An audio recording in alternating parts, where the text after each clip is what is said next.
Great. Can you tell us a little bit about, the inspiration behind your work? I think like we both were kind of looking at a lot of data visualization, a lot of information design. We were kind of interested in open technologies and open data. The New York Times opened up their data set. And we kind of ran across it and realized, wow, this is a great opportunity. And we figured out something to do with it. And, we also sort of realized that it's hard to understand all the conversation that happens around sort of journalism, and what would be a good way to, paint a picture of it, really, so that you can see it and understand what's happening. And then how has Adobe's technology been able to kind of enable you guys to make that a reality? I mean, in all it's just sort of the premier design software. There's no other way to sort of, bring a conceptual idea into a visually digestible forum. So you can look at strings of numbers or strings of words or strings of data, but bringing that to a visible picture, something that someone can look at and understand.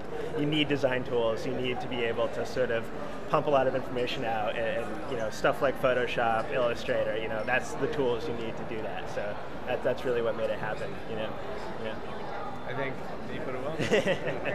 And can you share with us, what kind of sparks that creative process for you guys? I mean, when does it all happen? How does this idea come to fruition, and how does that concept and ideation happen? I think we're both big problem solvers.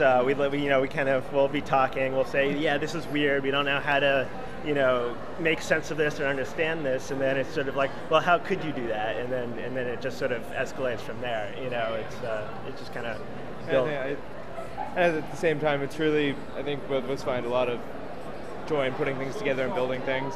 And so being able to, put together a system that helps understand, in this case, a large set of data is really interesting. So how do you feel, what you do, as well as, the work that we saw tonight, how do you feel that's contributing to changing the world or impacting the world?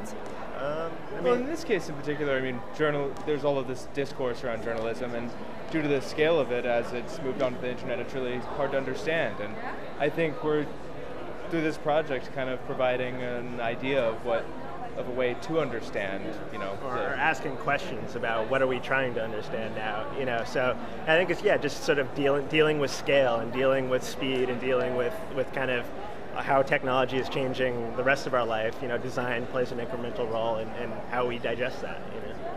All right. Well, thank you very much, and congratulations.